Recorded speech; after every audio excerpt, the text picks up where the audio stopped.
Bé, bona tarda. Sigueu tots molt benvinguts.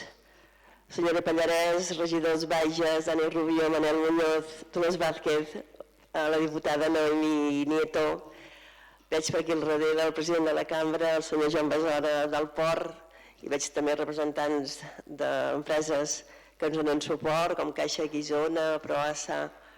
Bé, moltíssima gent, i veig, per suposat, l'altre dia quan presentava un altre acte, on hi havia una persona de la família Amigó, la de l'Aida Amigó, vaig dir és que quan ve algun Amigó el ple està assegurat. Doncs avui ho repeteixo i m'hi reafirmo, perquè a més d'avui s'ajunten dues coses. L'Eduard Amigó, una família molt estimada per tots, però també una empresa, Fermator, que és una empresa nascuda a Reus i que des de Reus ha arribat a tot el món i que els ascensors d'aquesta empresa estan repartits pels edificis i pels millors edificis de tot el món. Llavors, el fet, suposo, que sigui una empresa de casa, doncs també fa que tinguem moltes ganes que se'ns expliqui què és el que es fa i com ha passat de ser una petita empresa familiar a una gran empresa com és ara, un gran grup. Li pertocarà al Pere Cisteré, al senyor Cisteré, presentar a l'Eduard Amigó. O sigui que, Pere, et passo la paraula.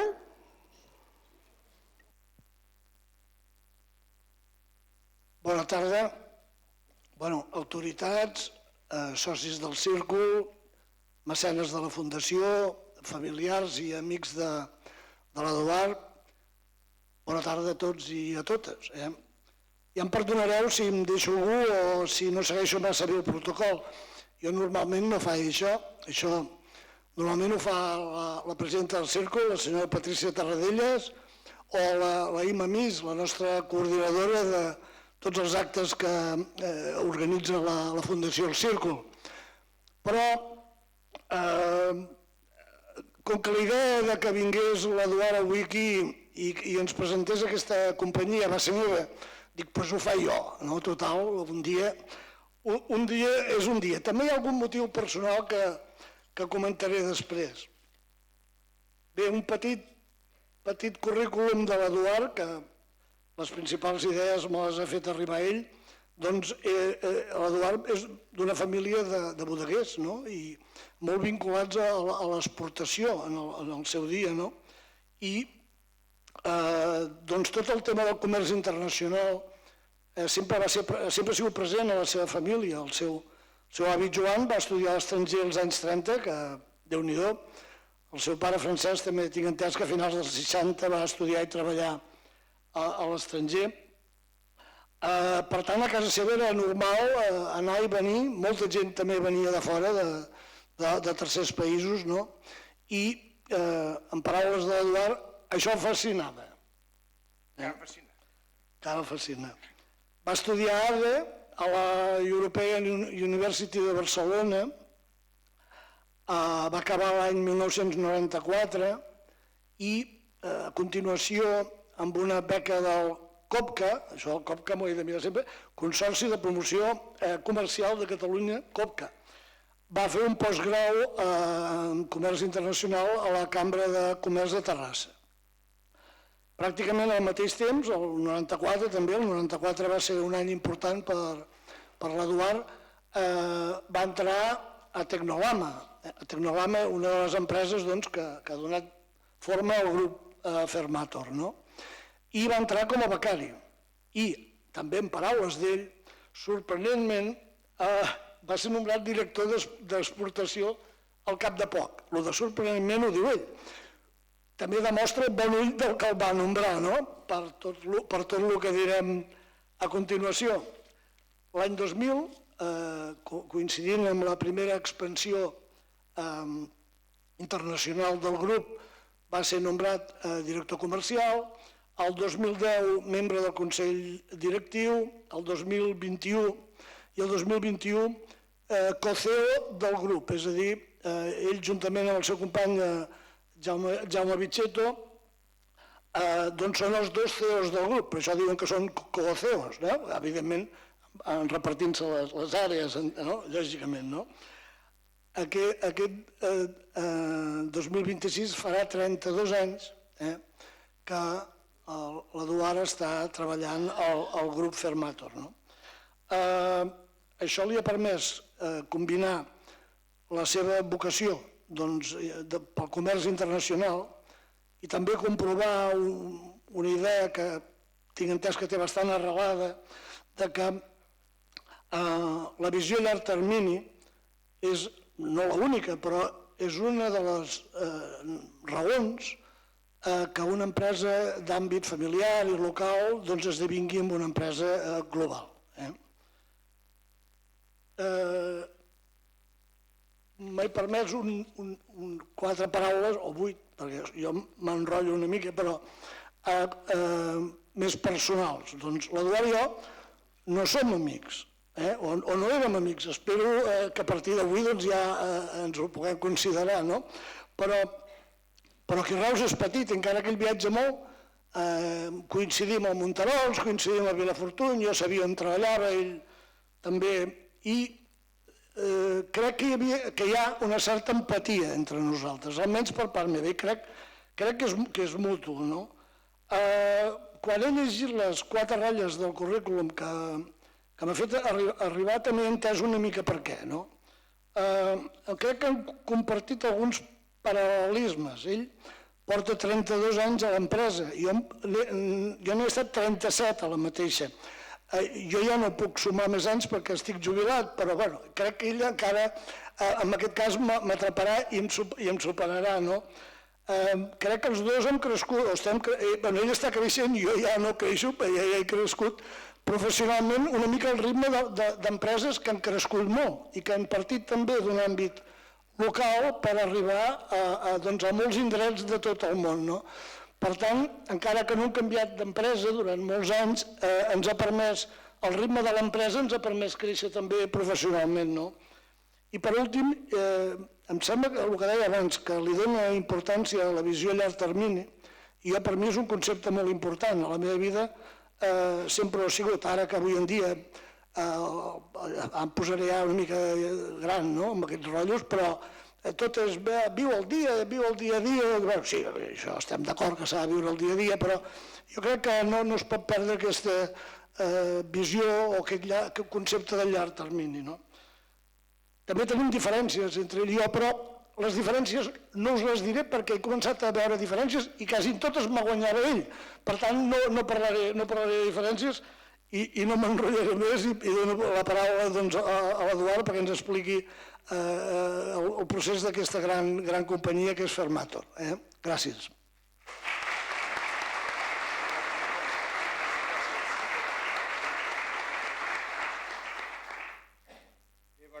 Bona nit a totes i a tots. Molt content de poder ser avui aquí entre tots vosaltres. És la primera vegada que em trobo parlant amb gent que no és del sector sobre la nostra empresa i em perdonareu si no me'n surto prou bé, però la idea avui, més enllà del que faig cada dia, que és intentar vendre el màxim número de portes que puc, perquè nosaltres fem portes d'ascensor, el que intentaré fer és explicar-vos una miqueta quina ha sigut la nostra trajectòria de ser una empresa que va començar a Reus, que va néixer a Reus, que va començar amb uns galliners, com tantes altres empreses d'èxit a tot el món, i que amb els anys s'ha anat expandint. Jo quan el Pere m'ho va dir vaig pensar, la veritat és que portes d'ascensor això crec que no interessarà massa gent, i bé, sorprenentment ha vingut bastanta gent, pel que he sentit també algú m'ha dit és que sou una empresa que us heu obert poc i ha generat bastant d'interès saber el que fèieu. Nosaltres és cert que ens hem obert una mica més del que hem fet en els últims anys, sobretot per aconseguir talent. Al final, les empreses, la diferència de les empreses les marquen les persones.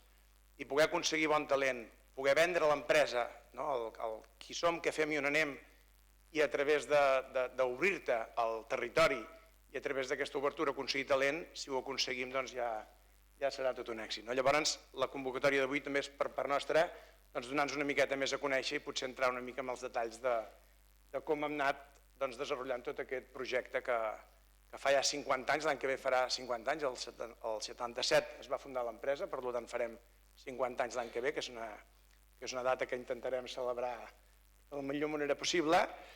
I no res, com ha comentat el Pere, jo vaig entrar de becari, a més és una anècdota que m'agrada explicar, perquè estàvem a casa de la meva sogra, la Josepa, que està aquí avui també, estàvem amb la Maite i l'Artur, els tiets de la Gemma, i estava la seva mare, la iaia Teresina, que em va dir, escolta'm, Eduard, hi ha una empresa a Reus que volen expandir-se fora, i què fan?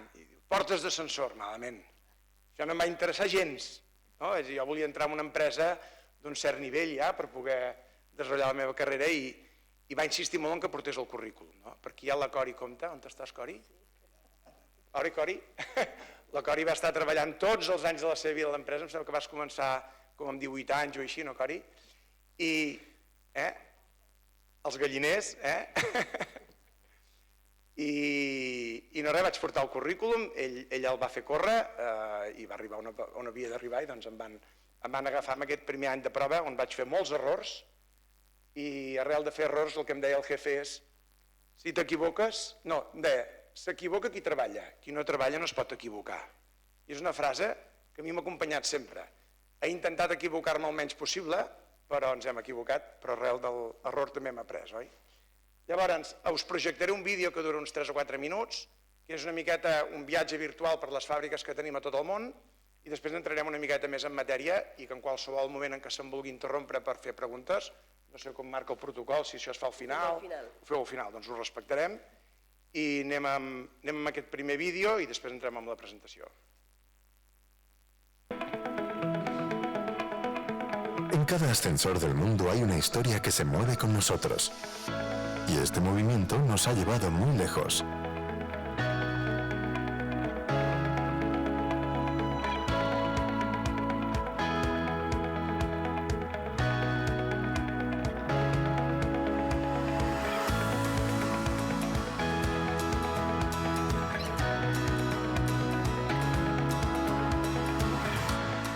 ...1977, una idea, una pequeña nave industrial en Reus y un sueño, abrir puertas al futuro. En Fermator creíamos que cada puerta que fabricábamos no solo abría un ascensor, abría oportunidades y sobre todo conectaba personas. Nuestra esencia familiar nos permite ofrecer una cultura corporativa donde el equipo humano es esencial. Nos comprometemos con la diversidad e inclusión creando un entorno donde el talento y la pasión prosperan. Nuestra misión de abrir puertas al futuro se refleja en cada colaborador, que aporta creatividad y responsabilidad en su trabajo, impulsando nuestro camino hacia adelante. Con el crecimiento de nuestras plantas, nuestro compromiso con la calidad y la innovación se ha convertido en nuestra seña de identidad. Nuestro departamento de I+D ha conseguido revolucionar la industria con productos, servicios y sistemas de producción diseñados con tecnología de vanguardia, inteligencia artificial aplicada y sistemas de planificación de recursos que optimizan cada etapa del proceso. Además, desarrollamos soluciones orientadas a mejorar la experiencia del cliente, a reforzar el mantenimiento predictivo y a aumentar la eficiencia operativa en todos los niveles.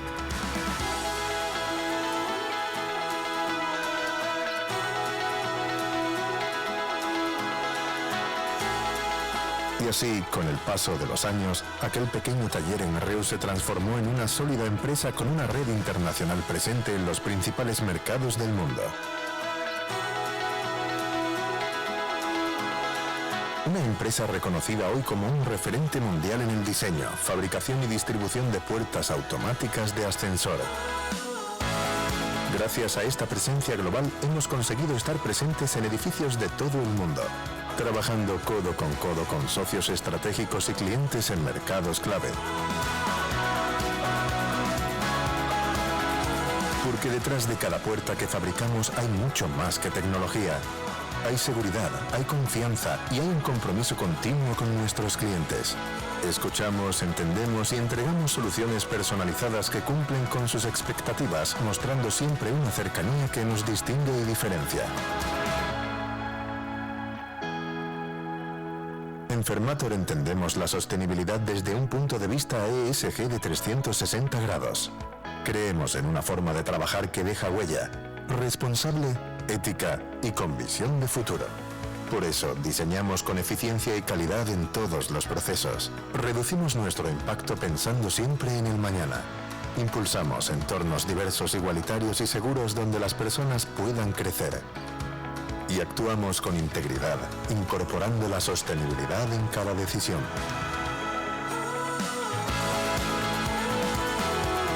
Hoy seguimos mirando hacia adelante con la misma ilusión que aquel primer día, implementando mejoras logísticas, digitalización, automatización y nuevas líneas de producto para seguir liderando el mercado y ser un referente global.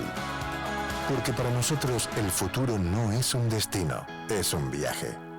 Fermator, abriendo puertas al futuro.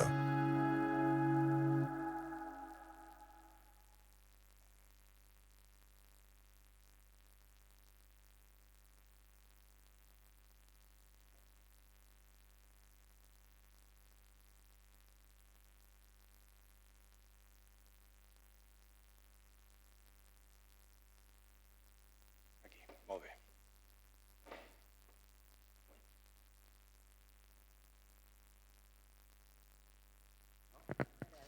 Hola, sí, se'm sent?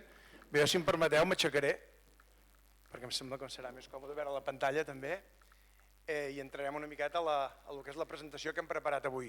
Jo, com he dit abans, les presentacions les acostumo a fer a sensoristes, que són els nostres clients, o a distribuïdors de components de sensors. La primera vegada que tinc l'oportunitat d'explicar a la gent del meu poble doncs, el que és el nostre sector, i perquè el pugueu entendre faré una petita pinzellada del que som. El sector de l'ascensor és un mitjà de transport, com tots bé sabeu, és el mitjà de transport més segur que hi ha al món, fins i tot més segur que els avions. L'ascensor els utilitzem milions i milions i milions de persones al dia, milers de vegades, i és un mitjà de transport tremendament segur.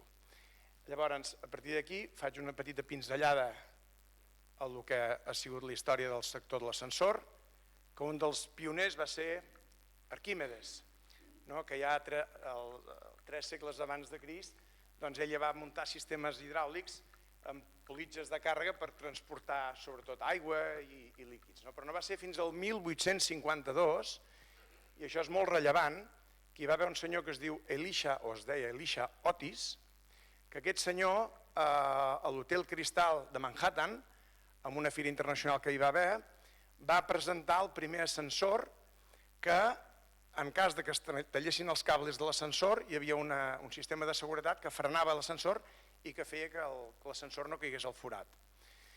Això va ser una autèntica revolució. Ell va pujar a la plataforma, va demanar que tallessin els cables del forat i tothom va veure com aquell ascensor, tallant els cables, es va frenar per si sol. Aquell va ser el començament dels ascensors que coneixem avui.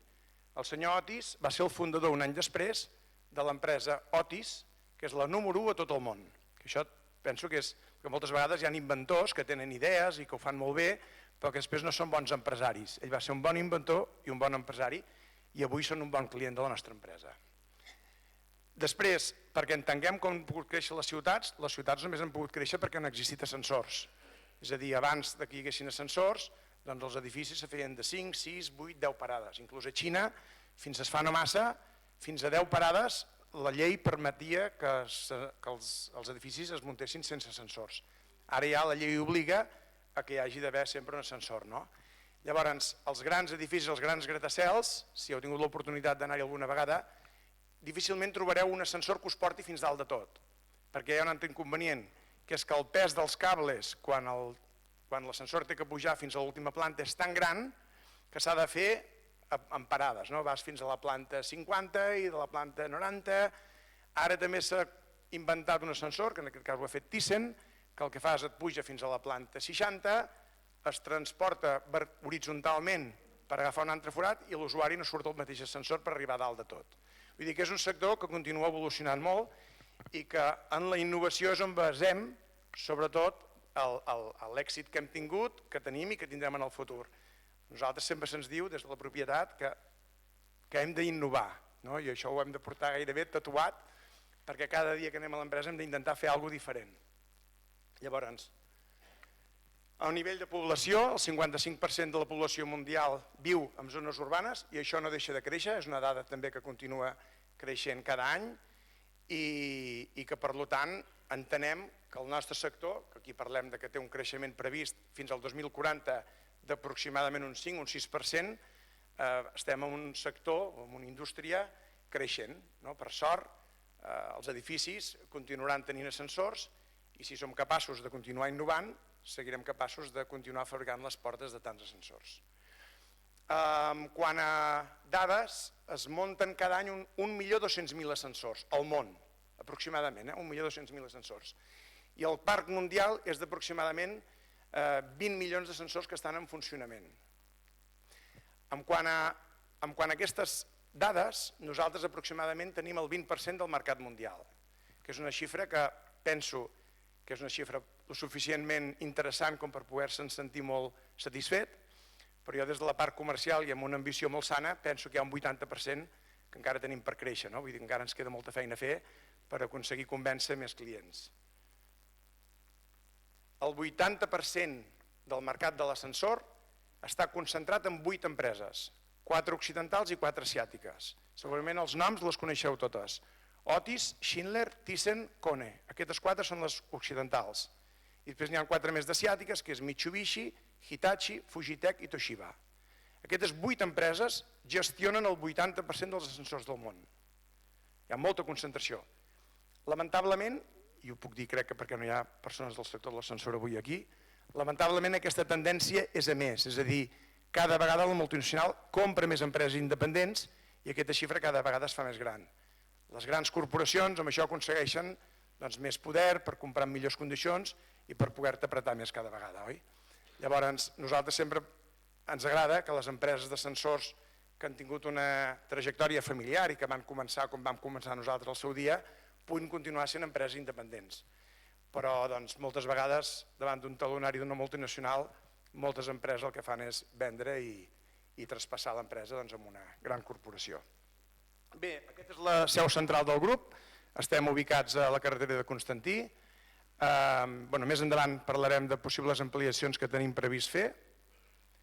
En quant a dades, com hem dit, l'any que ve farem 50 anys, seu central a Reus, aproximadament 1.800 treballadors, per sort és una xifra que continua creixent, perquè l'empresa continua creixent. L'any passat vam tindre un creixement d'aproximadament el 12%, l'any 2025. Una multinacional de caràcter familiar i liderada per un grup de professionals. L'empresa fa 4 anys va decidir fer un pas al costat, la família, i ens van donar l'opció a l'equip directiu de gestionar nosaltres l'empresa. Vam arribar amb unes ventes d'aproximadament 360 milions d'euros l'any passat i aquest any tenim una previsió de creixement també de l'ordre del 10% pel 2026. En quant a centres de producció, tenim 12 centres de producció, 2 a Xina, 2 a la Índia, 6 a Europa, 1 a Turquia i 1 a Brasil. Després tenim 5 centres de distribució, que perquè ens entenguem són magatzems de components d'ascensor, que seria com un Leroy Merlin o un centre d'aquests on tu vas i compres la porta, compres la màquina, compres la guia i l'ascensorista es munta el seu propi ascensor. Això és una tendència que vam començar fa uns pocs anys, d'intentar crear tota una red de distribució també a tot el món, tot i que només ne portem 5, de partners, ne diem Global One Partners, perquè a través del One puguem centralitzar les compres de molts components de l'ascensor a través d'aquests centres de distribució. I aquí també hi ha un altre gran mercat, que és el mercat del recanvi de l'ascensor. És a dir, quan un ascensor se para, hi ha una politja que es té que canviar i en aquell moment aquella politja no està a disposició del mercat i l'ascensor es queda parat 2 setmanes. Si tu tens aquella politja, aquella politja el pots vendre pràcticament al preu que vulguis, oi? Llavors s'està creant avui una gran demanda de component de l'ascensor on nosaltres aquí també hi veiem una oportunitat perquè al final tenim els mateixos clients, tenim la mateixa red de distribució i pensem que en el futur créixer també cap al component és una gran oportunitat. I després, en la presentació del vídeo parlàvem de 25 distribuïdors oficialment amb contracte, però tenim més de 115 distribuïdors a tot el món, que el que fan és compren la nostra porta i la venen als ascensoristes. Bé, aquesta és la presència que tenim a tot el món, que abans ho hem vist també en el vídeo. I aquí farem una mica de cronologia, no? L'empresa es funda el 1977. Bé, aquí hi ha una miqueta d'IA, però, Cori, això ho podries explicar millor tu, perquè ho vas viure, jo no. Però aquí hi ha una mica d'IA, estem ens vam començar el projecte amb uns galliners de la carretera de Constantí i uns galliners de la carretera de Montblanc. Més endavant, el fundador de l'empresa, que és Joan Ramon Gomis, va decidir comprar una parcel·la on ubicar-hi una màquina de transformació de xapa, que era una màquina molt gran, que ocupava molt d'espai, que no cabien els galliners, i aquí va ser quan es va inicialment pensar que aquesta màquina podia fer peces per a altres sectors industrials, perquè era una inversió molt forta, i no ens podíem pensar que poguéssim treure tantes portes d'aquella màquina. Llavors vam començar creant Tecnolama, que havia de fer també servei auxiliar a indústries del metall, però com que se'n venien tantes de portes, al final se va quedar aquella màquina per només fer portes. L'any 95, jo crec que aquí és l'any, diguem-ne, on marca un abans i un després de la nostra empresa. Jo crec que d'una forma molt gràfica, perquè moltes vegades la gent m'ha preguntat quina és la clau del vostre èxit? I la gent me pregunta, hi ha unes patents? Bueno, no sé, jo no sé si hi ha, de patents n'hi ha, però sobretot, i ara ho veureu de forma molt gràfica, això és el que ens va permetre el canvi. Fins a l'any 94, totes les empreses del món que feien portes, això és l'operador que no es veu, això està muntat damunt del sostre de la cabina. Llavors, damunt del sostre de cabina hi ha el mecanisme que fa obrir i tancar la porta. Els motors elèctrics van a una velocitat i llavors se necessitaven unes politges i uns braços d'accionament per fer obrir i tancar la porta, diguem-ne, controlant mecànicament la velocitat del motor. Llavors, aquest era el nostre operador mecànic, tots els altres fabricants de portes tenien un operador molt similar i el que Fermator desenvolupa l'any 95 és eliminar totes les parts mecàniques i fer un moviment lineal. És a dir, que amb un sol motor i amb un control de la velocitat electrònic i no mecànic vam sortir al mercat amb aquest operador. I anàvem a les fires internacionals, presentàvem això i la gent s'ho mirava per darrere perquè diu, això no pot ser, aquí falta alguna cosa, aquí teniu alguna cosa amagat, no pot ser que sigui tan simple. I aquí està una miqueta també la base de l'èxit. Muntar portes o dissenyar portes que siguin fàcils d'instal·lar i fàcils de mantenir. Jo també diria fàcils de fabricar. Però si nosaltres al nostre client li donem un producte que no li donarà problemes i que serà molt més fàcil de muntar i de mantenir, li estem donant la clau de l'èxit perquè al final ells d'on es guanyen la vida és en mantenir sensors, per tant volen components que siguin molt fàcils de mantenir. Per tant, aquí hi ha, jo crec, una de les claus de l'èxit de la nostra empresa. Bé, aquí també tenim el Jaume Vilella, si permets, Jaume, que et saludi. No, però no et veu ningú, aixeca't una miqueta. Sí, home, no, saluda, home, no et facis vergonya. Tenim el Jaume Vilella també ens va acompanyar. Quants anys, Jaume, ens vas acompanyar? 11 anys. El Jaume ens va acompanyar 11 anys, el que jo diria que va ser segurament l'expansió més ràpida industrial que la nostra empresa ha tingut mai. Amb els 11 anys del Jaume amb nosaltres, ell era el responsable de muntar les fàbriques fora i en va fer, amb 11 anys ne va construir 8. Anant-se'n primer a viure amb la BEA a Grècia, que no va ser fàcil perquè era una primera fàbrica que muntàvem amb un soci. Els que sou empresaris i teniu socis sabeu que quan estàs amb un soci doncs t'hi has de posar d'acord. En canvi, quan vas en solitari, doncs tu prens les teves pròpies decisions. Llavors havíem d'enviar una persona no només que fos capaç amb la seva experiència industrial que ja tenia, sinó que també fos capaç d'empatitzar amb una família, en aquest cas una família grega, i vas estar 2 anys, oi? A Grècia, 2 anys, després vau anar a Xina, i després vau anar esporàdicament a Brasil, fins que va decidir muntar l'Escola Internacional del Camp de Tarragona. Li ha agradat sempre construir el Jaume. I la seva mare, que l'acompanya, és la Cori Bach, la professora estimada per tots. Cori? Molt bé, seguim. Després de Grècia en van vindre altres, va vindre Brasil, on vam anar a construir una fàbrica en un mercat que no veníem absolutament res, zero, ni recanvis. I teníem un fax i esperàvem sempre que aquell fax a veure si s'engegava i rebíem alguna comanda. Hi ha moltes anècdotes perquè aquell fax es posava en marxa per publicitat o perquè els bancs te venien a oferir coses, però de comandes no en rebíem gaire. Va costar també molt i en canvi avui a Brasil ja hem fet 2 ampliacions i seguim creixent, com veurem més endavant. Aquesta era la inauguració de la fàbrica de Brasil, aquí estic ja una miqueta més jove, fa uns 20 anys. 2004, aquí hi ha un altre salt molt, molt important. Abans us he parlat de les multinacionals. Les multinacionals, gairebé totes, es fabriquen les portes ells mateixos. Per què? Perquè tenen un volum tan gran que l'ascensor més estàndard se fan la porta, se fan la cabina, se fan la màquina, se fan la maniobra, s'ho fan tot. I normalment compren productes especials.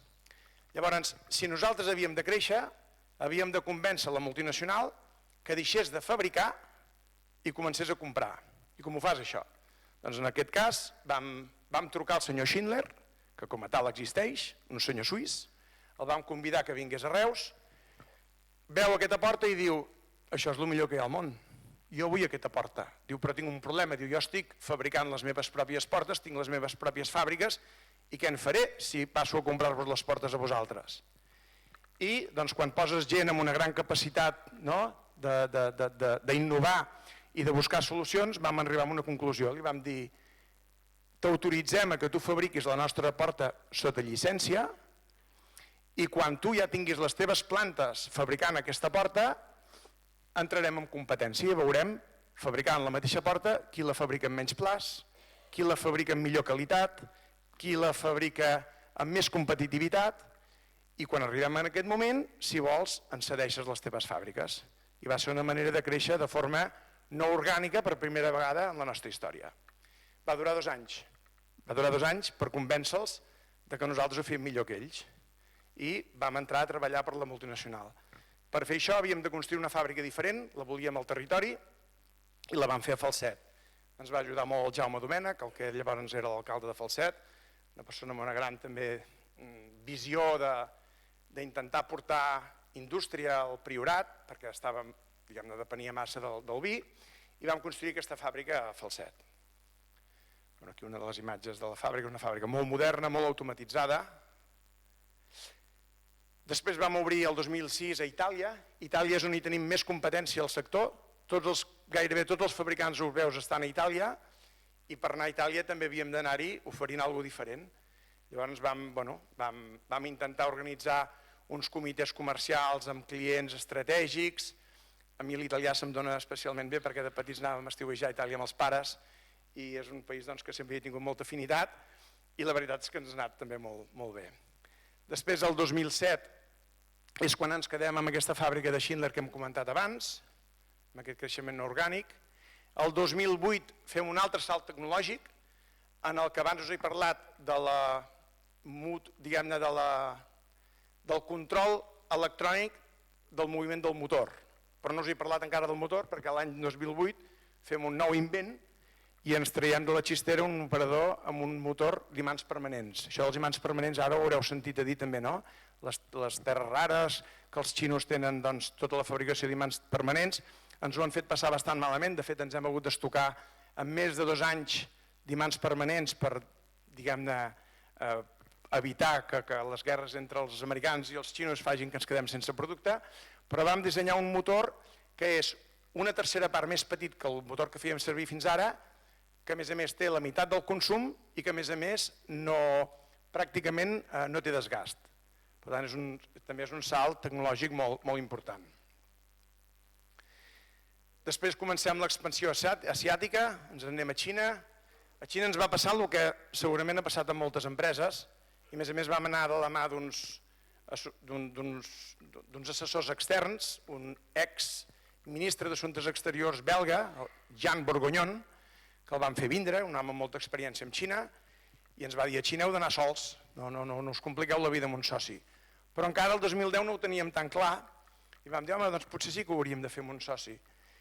I vam començar, no escoltant amb el senyor que li pagaven perquè ens assessorés, vam començar amb un soci i ens vam equivocar. Per què?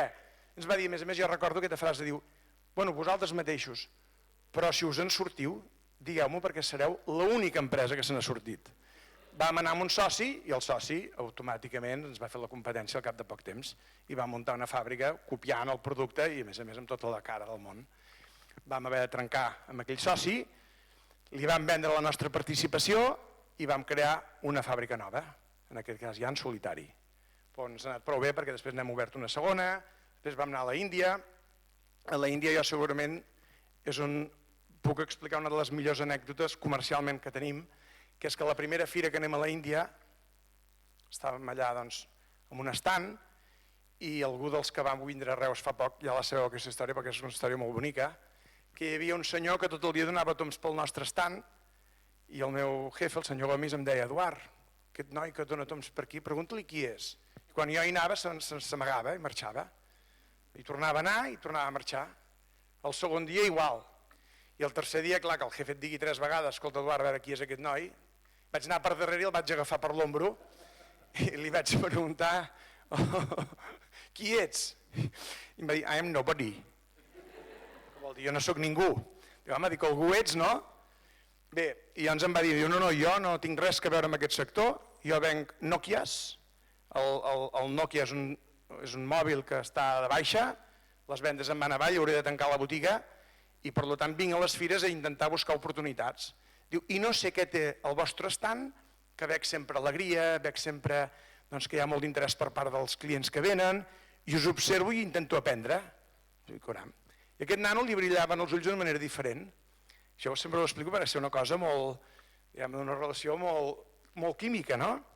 I diu: els meus pares tenen diners i m'apoyarien si els hi plantegés un bon projecte. Voldria que vinguéssiu aquesta nit a sopar a casa els meus pares i ajudar-me a convèncer el meu pare que jo pugui fer alguna cosa amb vosaltres. Nosaltres ja teníem la fàbrica muntada a l'Índia, és a dir, no necessitàvem ni socis, ni necessitàvem, diguem-ne, un equip de comercials perquè ja el teníem, però vam voler anar a aquesta casa. I llavors, bueno, nosaltres sempre diem, pensem globalment i actuem localment. I recordo que el senyor Gomis ens va dir, escolteu-me, érem ell i 2 més, ens va dir: escolteu-me, tot el que ens ofereixen per menjar ens ho hem de menjar, Picava allò, una cosa. Després arribem allà i el fill li fa uns petons al peu al pare. Nosaltres no sabíem si havíem de fer-li també petons o no.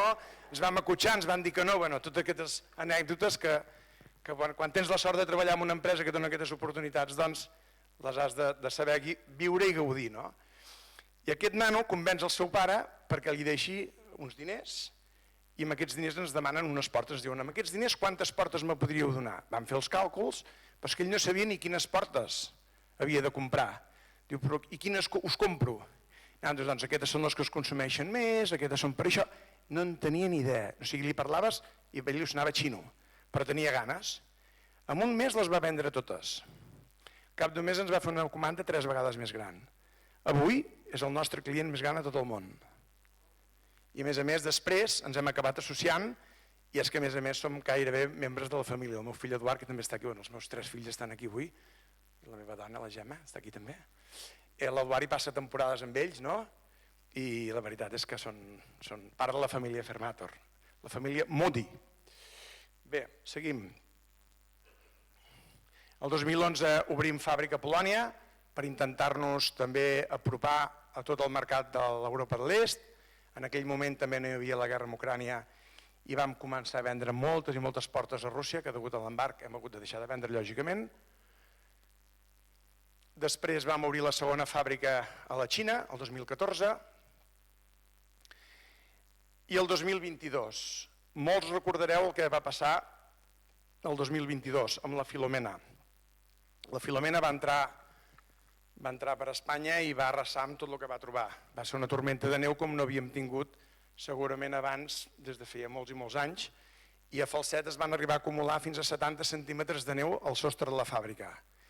I em va trucar el Jaume Domènech i em diu, jo acabava de fer la migdiada, allò que encara estàs amb la veu ronca, i veig Jaume Domènech al telèfon i allò que poses la veu una miqueta: Jaume, què dius? Diu: Eduard, no sé què us ha passat, però sembla que part de la coberta de la fàbrica s'ha desmuntat i hauríeu de pujar. Clar, les carreteres estaven tallades, a mi m'agrada molt esquiar i vaig amb pneumàtics de neu i els Mossos d'Esquadra em van deixar passar, em van dir qui era, dic el propietari. Ah, sí. No ho era, però havia de causar certa empatia amb els Mossos que havien tallat les carreteres, i arribem a Falset i ens trobem amb que la fàbrica estava totalment destruïda. O sigui, la neu va fer col·lapsar els 15.000 metres quadrats de fàbrica i llavors és el moment fatídic en què tens que trucar al teu jefe i li has d'explicar que la fàbrica ha caigut.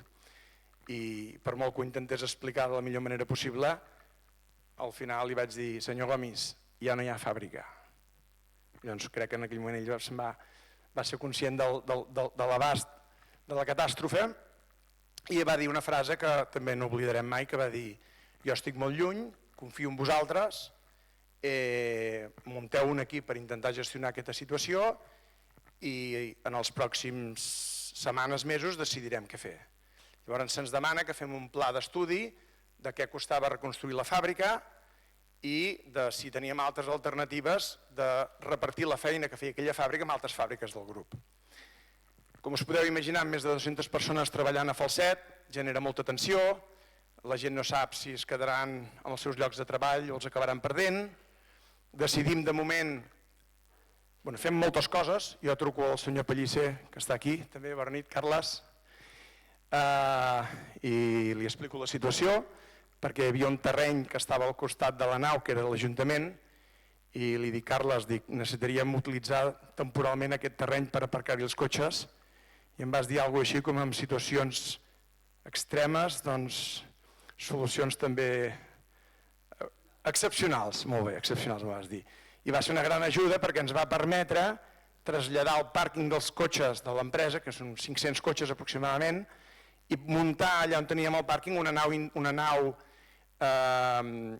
com una tenda de campanya enorme industrial, i van poder-hi ubicar tots els materials, maquinària, i intentar absorbir la feina que fèiem a Falset des de Reus. La veritat és que professionalment, tot i ser un pal molt dur, el pitjor que et pots imaginar segurament, no? Professionalment per l'equip va ser una gran oportunitat també per resoldre una situació extrema de la que mai estàs preparat. Això no t'ho ensenya ningú.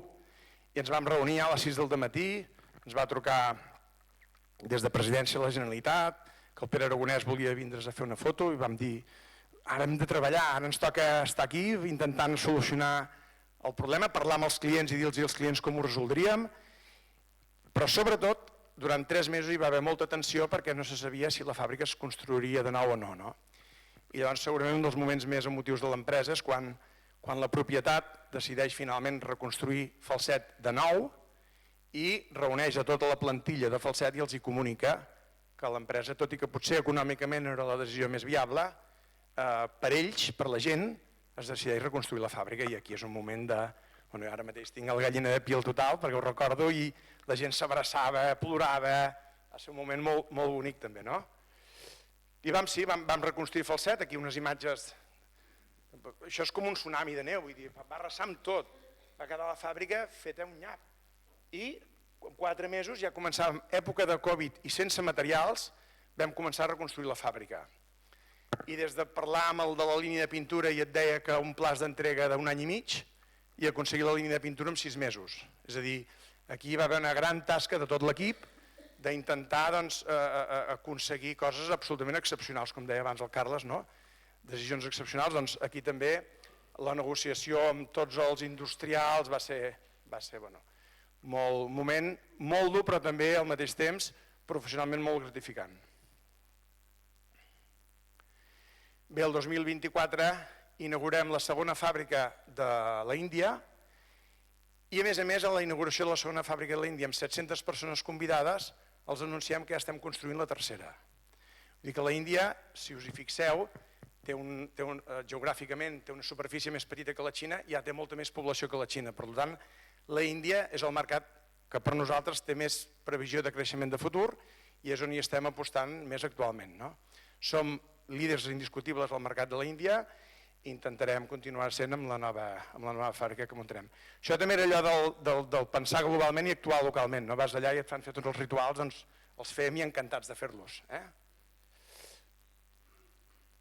El 2025, l'any passat, vam ampliar la fàbrica de Brasil, la del fax, que us deia abans que no arribaven comandes, doncs ara ja hem hagut d'ampliar la fàbrica perquè les coses també van força bé al Brasil. El 2025 vam aprovar construir una segona fàbrica a Itàlia. En aquest cas no serà partint de 2 fàbriques, sinó per tancar la primera, que té 5.000 metres quadrats, i ubicar-nos en una segona de 15.000 metres quadrats, que amb el render vindria a ser una nau com aquesta. Les naus, si us hi fixeu, són bastant similars, és un copy and paste, és com això dels McDonald's, no? Et diuen, obres un McDonald's i et diuen la fregidora que necessita, la il·luminació, la decoració. Nosaltres ja quan fem fàbriques, el projecte és el que ens va deixar el Jaume, i copiem i paguem el que el Jaume ens va deixar preparat. Per tant, això ens permet anar molt ràpids, no? També l'any passat va ser un any també de decisions molt importants, l'empresa decideix seguir apostant per Reus i ampliar amb més centre de producció, amb 12.000 metres més de centre de producció, i a més la construcció d'un pàrquing. Avui en dia parquem en un espai obert, però ja que ens falta espai per poder fer la fàbrica més gran, el que fem és construir un pàrquing de 4 plantes, que vindria a ser... El pàrquing aquest el construïm aquí, aquest era el solar, diguem-ne, que abans era l'Ajuntament, que el vam comprar l'any passat, aquí és on hi ubicarem el pàrquing, i llavors tota l'ampliació de la nau vindrà a tota la zona del pàrquing d'aquí. Tota aquesta zona és cap on hem d'ampliar. Aquí tenim les oficines centrals i això és un projecte aproximadament a 2 anys. Després, productes, i per anar més ràpid, hi ha nova instal·lació, ascensors nous que es construeixen als edificis nous. I després, instal·lacions existents, és a dir, ascensors que ja estan muntats i que aquí també hi ha una miqueta la clau de l'èxit de futur. Tot allò que venem avui ho podrem tornar a vendre d'aquí 30 anys. Per què? Perquè d'aquí 30 anys s'hauran de canviar les portes. Per tant, si avui venem, no sé, els milions que siguin de portes que arribem a fer, d'aquí 30 anys farem les de la nova instal·lació d'aquell moment més les que haurem de canviar les que hem venut avui. Per tant, és un negoci que no deixarà de créixer. Llavors, en quant a instal·lacions existents, doncs des d'ascensors amb portes encara manuals, portes de fusta, tot això s'ha d'anar canviant. I aquí estem nosaltres per donar una solució a qualsevol d'aquestes necessitats. Bé, i després, doncs, eficiència energètica, amb aquests motors que vam desenvolupar fa uns anys, manteniment predictiu, tot això ara és molt de moda. Els ascensoristes el que ens demanen és una porta que a més parli i que a més li digui a la maniobra de l'ascensor que els guiadors fan soroll o que rossen o que la porta no va prou ajustada. Llavors, per fer un manteniment predictiu, tota la quantitat d'informació que nosaltres li podem donar als ascensors doncs és informació que permet fer un manteniment millor. Després, l'experiència de l'usuari, que siguin cabines més còmodes, que siguin uns llocs més agradables on estar, digitalització, connectivitat, etc. Bé, per resumir ja les claus de l'èxit. Les claus de l'èxit, i això és una de les coses que hem fet des de fa 4 anys, des que hem decidit professionalitzar l'empresa, i jo que comercialment sempre deia que el primer era el client, hem canviat l'ordre i ara diem que el primer són les persones. I no només ho diem, sinó que ens ho creiem, i ho potenciem, i ho treballem, i escoltem a la gent, i fem que la gent estiguin orgulloses de treballar en aquesta empresa. I fem dies que se n'han fet ja 2 vegades, una a Reus i una a Falset, on un dissabte es munten paelles populars per 800 persones i venen tots els treballadors, amb els pares, les mares, els germans, a conèixer la fàbrica, a conèixer el lloc de treball de la mare, a poder parlar amb els diferents companys i poder-se presentar a la societat tal com som. Organitzem tornejos de pàdel, ens anem a la muntanya a netejar la muntanya de deixalles que hi ha, fem moltes activitats per crear un caliu de treball on la gent s'hi senti a gust. Després, de líders locals a referents globals. Europa Press va publicar, i es va sortir en alguns mitjans de comunicació, Fermator, que instala puertas de ascensores en el Big Ben i la Torre Eiffel. Doncs, a Reus, París i Londres, de portes fabricades a Reus i muntades a la Torre Eiffel i al Big Ben, que són llocs emblemàtics on també estem representats. Un exsoci del meu pare, els suecs, com es deia, el Carl Gustav, sopant, un dia sopant a casa, jo li explicava una miqueta la nostra experiència i em va dir una frase, que després la vam utilitzar: Edward, you are not following the technological improvements, you are leading them. Que això ve a ser el que no seguim els canvis tecnològics, els liderem. Em va agradar tant aquesta frase que va sortir publicada en bastantes revistes del sector i que encara avui és una mica el referent. Hem d'anar sempre liderant els canvis tecnològics per poder seguir sent una empresa en creixement. Després, com ja hem dit abans, pensar globalment però actuar localment i que les nostres portes parlin l'idioma del país on es fabrica. Llavors, totes les fàbriques estem a Xina i a Xina tota la documentació de tots els processos d'ensamblatge estan en xino. La cultura es respecta, la gent, les tradicions, i això és molt important per poder ser realment una empresa global. Després, un equip polivalent i molt potent. Nosaltres sempre diem que hem de saber fer de tot. Quan s'entrevista amb una persona, diu, tu què saps fer? Oh, jo sé fer això.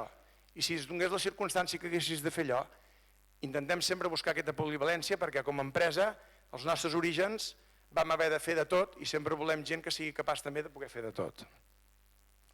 Després, proactivitat i presència internacional.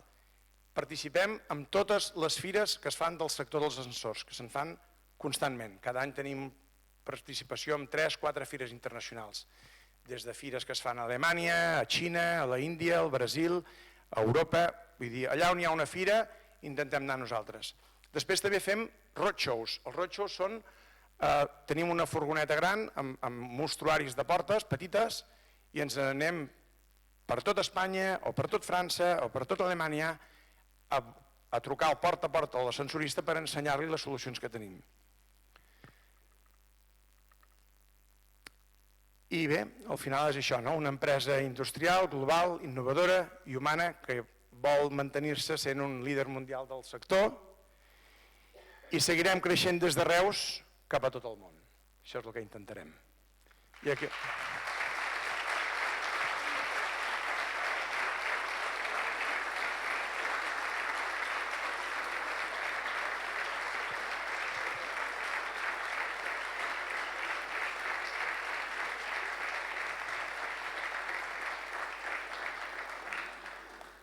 Bé, doncs moltíssimes gràcies. No ha sigut gaire fàcil, però no m'ho he posat gens difícil, per tant us ho agraeixo. I evidentment que qualsevol pregunta que tingueu... Si me tornes al micro, perquè...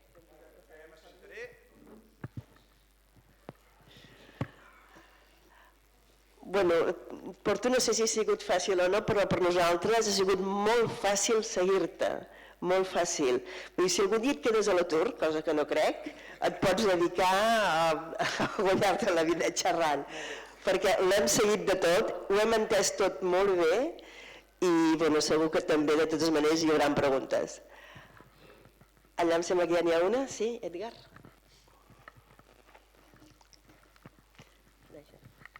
Bona tarda. Felicitats, Eduard, per la presentació i conèixer l'empresa és molt, molt interessant.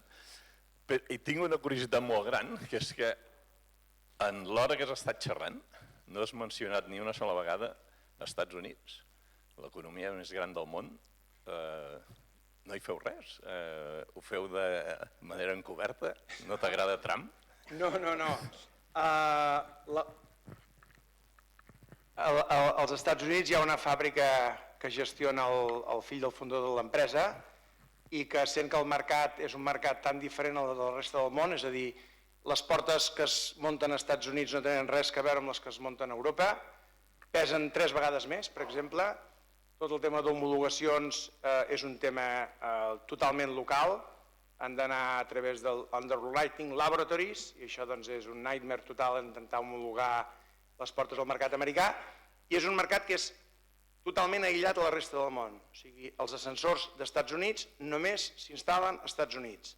Llavors, sent que el mercat és diferent, el producte és diferent, l'empresa la gestionen des d'allà, és una empresa que no forma part del grup, però que sí que està allà present en la particularitat que té el mercat americà, que repeteixo que és molt diferent a la resta del món.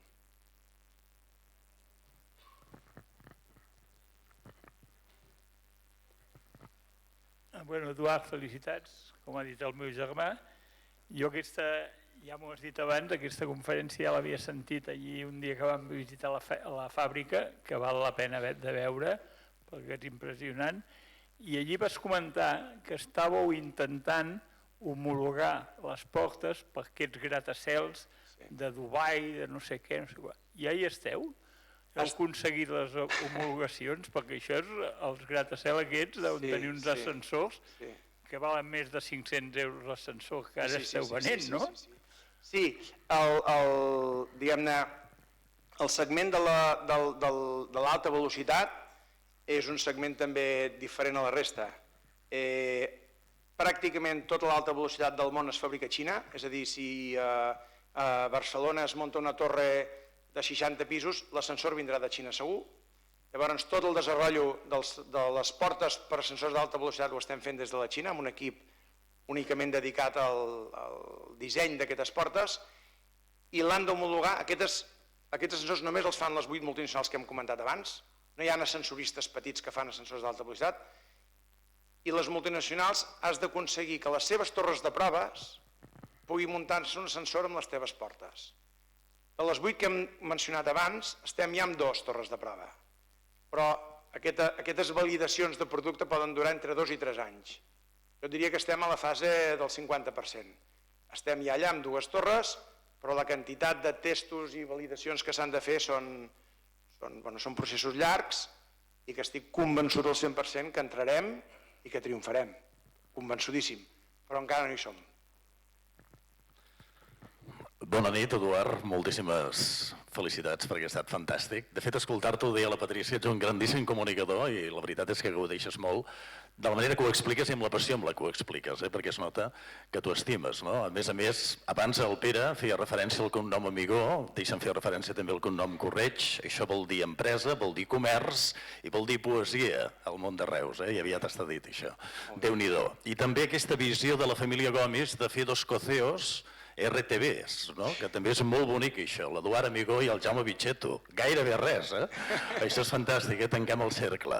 Escolta'm, també deixa'm dir una cosa, m'ha agradat moltíssim la referència a la Cori Bach, tu una persona amb aquests valors adquirits a la Montsant, que també posa en valor el sistema educatiu de la nostra ciutat, no? Però jo el que voldria apuntar, tenint en compte que tu ets una persona amb la teva gènesi en aquesta carrera, el COPCA, la Cambra de Comerç i el Mario Besora, la importància de les cambres precisament a l'hora de fer possible que una persona com tu, amb el teu talent, doncs s'obri al món i amb una empresa com aquesta, no? I parlaves del talent al començament.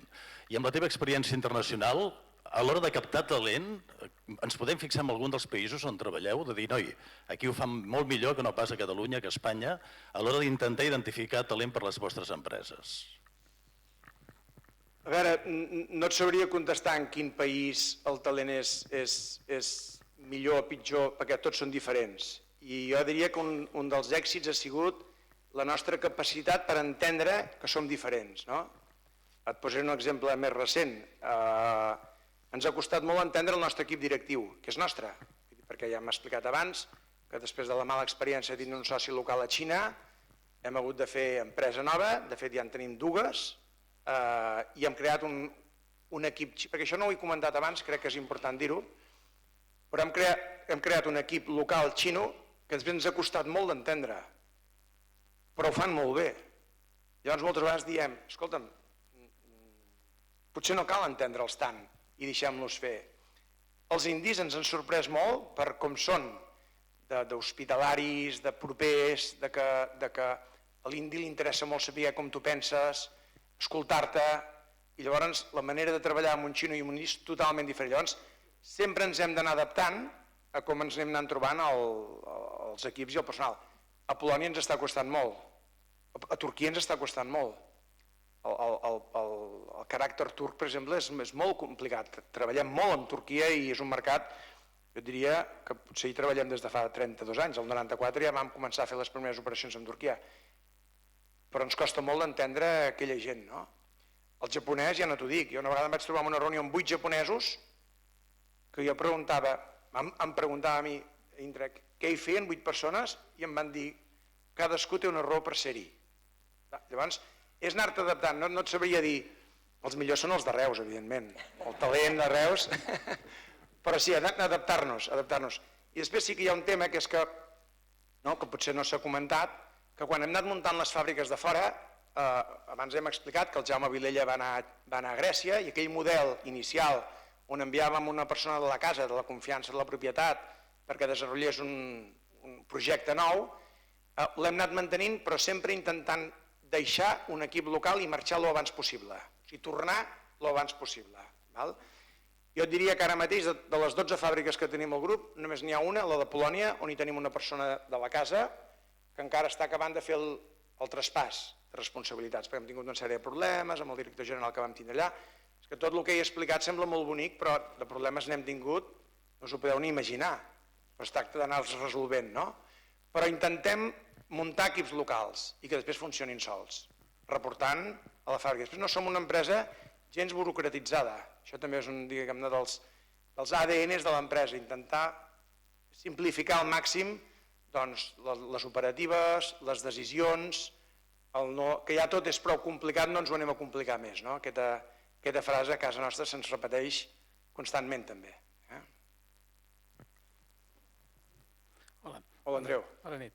A part de felicitar-vos, evidentment, per la presentació i per la gran empresa que heu creat, etc, i també felicitar el senyor Gomis, que va ser l'inventor i encara és l'alma mater, d'alguna manera, i voldria posar una mica una guinda aquí, amb tot això que has presentat, no? Que és la responsabilitat social corporativa que teniu en els últims anys, ja que jo, com a primera persona, com a president de la Fundació New Art Foundation, hem aconseguit que Tecnolama, Fermator, ens ha apoyat fortament. Jo crec que això és una certa, diguéssim, línia nova en els últims anys, no?, que Fermator ha posat en marxa, i crec que ens podries explicar una mica sobre aquest tema, perquè és molt important i possiblement us han vist poc Reus, diguéssim, amb la importància que heu arribat a tenir, que teniu, i que realment aporteu una riquesa molt gran, no només a Reus i Falset i tota la zona per aquí. Jo crec que això és també important i ho vull subratllar, que no ha sortit. Molt bé, Andreu, aquestes paraules que vinc d'un emprenedor com tu doncs encara són més d'agrair. Sí, és cert, abans he comentat que potser ha sorprès una mica els últims anys veure una certa obertura per part de l'empresa, i ha vingut bàsicament motivada per aquest canvi de gestió que hi ha hagut, on l'empresa ha decidit professionalitzar-se, i nosaltres respectem completament els valors de la propietat, d'intentar mantenir un pla molt discret sempre, no? Tenim la sort de tindre uns jefes amb uns grans valors humans, personals, i treballar amb ells, amb la visió que tenen sempre del negoci, de créixer, de creure en les persones. Després, un tema que no he comentat és el saber delegar. Això és clau per créixer. I les empreses que no deleguen amb els seus equips tenen el creixement segurament molt limitat. Nosaltres hem de delegar, deleguem i donem responsabilitats a la gent que pot demostrar una trajectòria professional important. I abans he comentat aquesta obertura que hi ha hagut, sobretot amb l'interès principal de d'alguna forma participar en el territori a través de la vostra fundació. Intentem també treballar amb diverses fundacions en un àmbit més social, on fem petites aportacions dins del que es pot per també fer conèixer la gran tasca que fan aquestes fundacions o aquestes associacions més socials. Tenim aquí el president del Reus Deportiu, que et felicitem per com va l'equip. Esteu fent una gran tasca, també ens va vindre a veure i ens va demanar si d'alguna manera podíem participar. Tenim el Joan Antoni Domènech allà, que ens ajuda en tots els temes de comunicació. Bona nit, Joan Antoni. Que també ell ens va posar en contacte amb el Reus. I bé, intentem estar més presents que abans, doncs per això. Abans, quan algú ens venia a veure per una entrevista de treball, arribaven allà i deien, ostres, i això? Està a Reus? Doncs segurament ara ja quan venen ja amb la idea que som una empresa que hi pot haver un pla de carrera on es pot créixer, on un pot tindre la seva oportunitat, i bàsicament és aquest el motiu. No sé si he respost prou bé la teva pregunta, Andreu, però aquesta és l'explicació.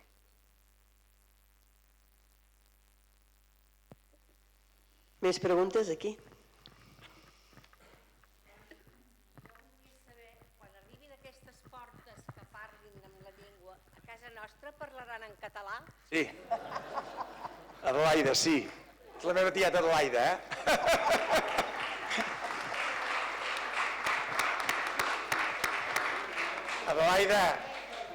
Adelaida, aquesta presentació està feta en català. El vídeo no, perquè no m'ha donat temps. La presentació l'hem fet en català. Sí. Més intervencions?